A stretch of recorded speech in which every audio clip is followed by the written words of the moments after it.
પશ્ચિમ એશિયામાં સંઘર્ષની પરિસ્થિતિ પર પીએમ મોદીએ પહેલીવાર સંસદમાં સંબોધન કર્યું.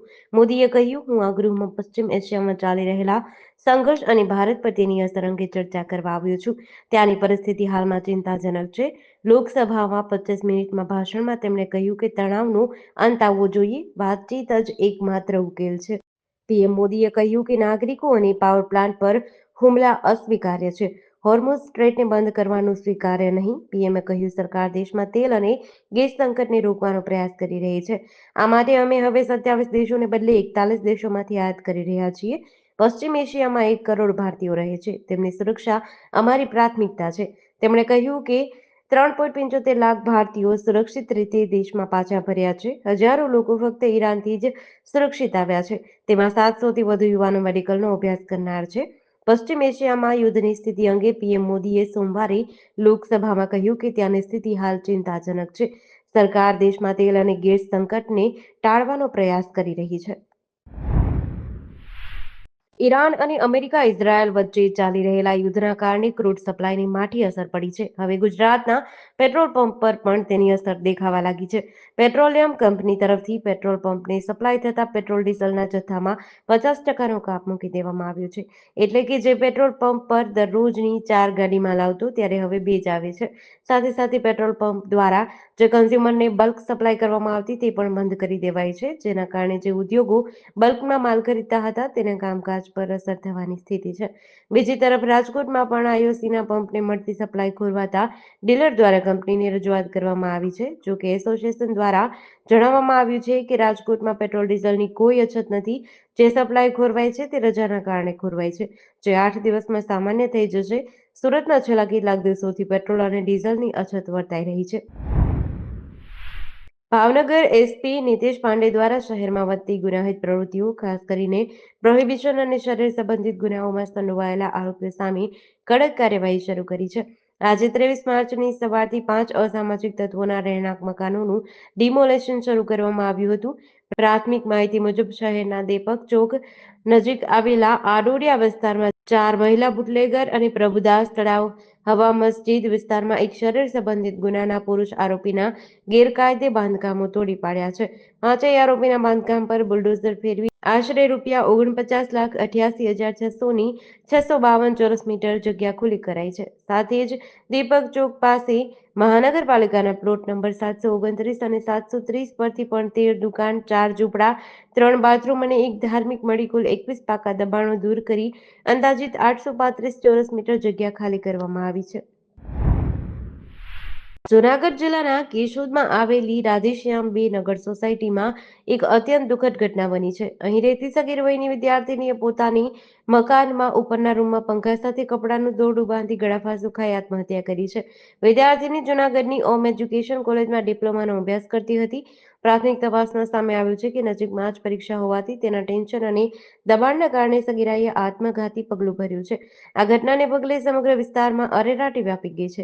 મૃતક વિદ્યાર્થીનીના પિતા કેશોદમાં હીરા ઘસવાનું કામ કરી પરિવારનું ગુજરાન ચલાવે છે.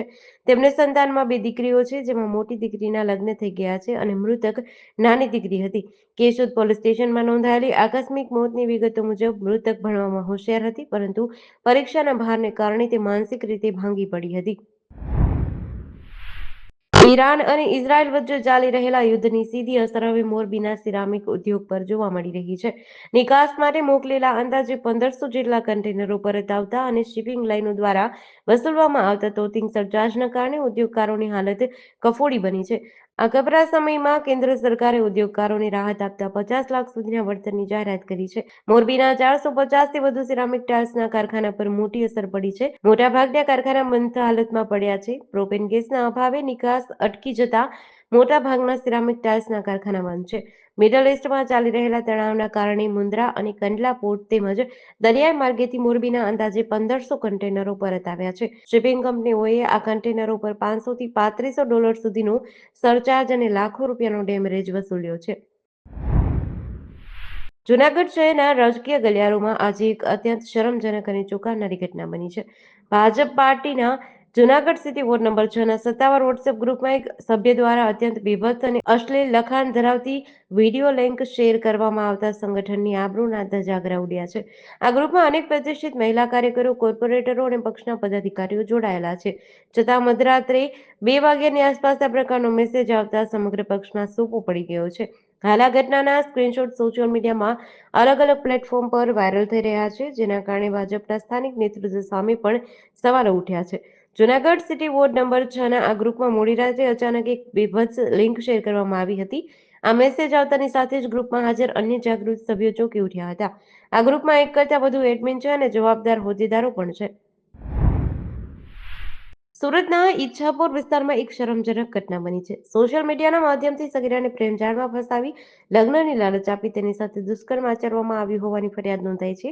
પોલીસે આ મામલે ત્વરિત કાર્યવાહી કરી આરોપી મોહમ્મદ સાજીદ પઠાણની ધરપકડ કરી કાયદેસરની કાર્યવાહી હાથ ધરી છે.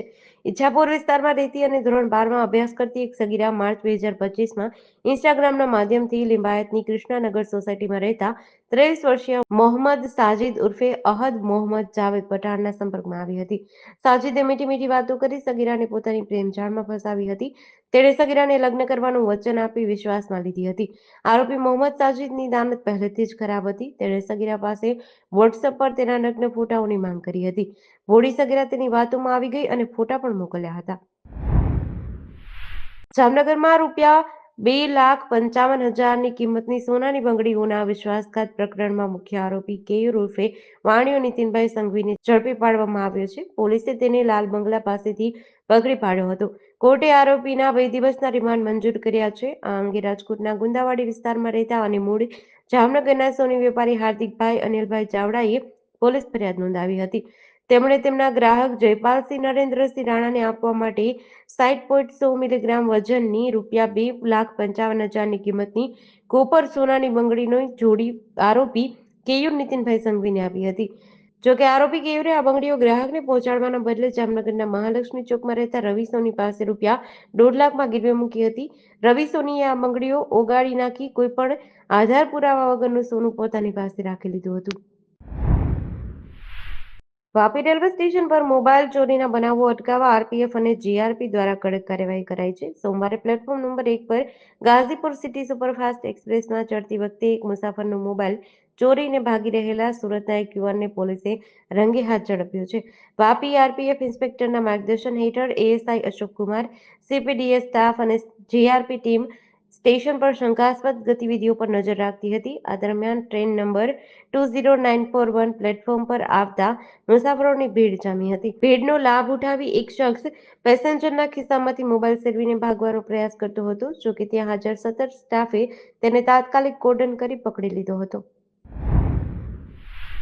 પાટણ જિલ્લામાં કાયદો અને વ્યવસ્થા જાળવવા માટે પ્રતિબંધાત્મક આદેશો લાગુ કરાયા છે. ચાણસ્મા તાલુકાના જીલાયા ગામે બનેલી ઘટના બાદ આ નિર્ણય લેવાયો છે. અધિક જિલ્લા મેજિસ્ટ્રેટે 23/3/2026ના રોજ 24 કલાક માટે 4થી વધુ વ્યક્તિઓને એકઠા થવા, સભા ભરવા કે સરઘસ કાઢવા પર પ્રતિબંધ ફરમાવતું જાહેરનામું બહાર પાડ્યું છે. આ પ્રતિબંધાત્મક આદેશો ચાણસ્માના જીલાયા ગામની ઘટનાના સંદર્ભમાં આવ્યા છે. આ ઘટનામાં આરોપીઓ સાથે થયેલી પોલીસ કાર્યવાહીના વિરોધમાં યુવા ક્ષત્રિય સેના ગુજરાતના પ્રદેશ અધ્યક્ષ અભિજીતસિંહ બારડે આંદોલનની ચીમકી ઉચ્ચારી હતી. તેમણે સોશિયલ મીડિયા અને પ્રેસ કોન્ફરન્સ દ્વારા આ જાહેરાત કરી હતી. આ પરિસ્થિતિને ધ્યાનમાં રાખીને જિલ્લામાં સુલેહ શાંતિનો ભંગ ન થાય તે હેતુથી પોલીસ અધિક્ષકની દરખાસ્તના આધારે પ્રતિબંધાત્મક પગલાં લેવા જરૂરી બન્યા હતા.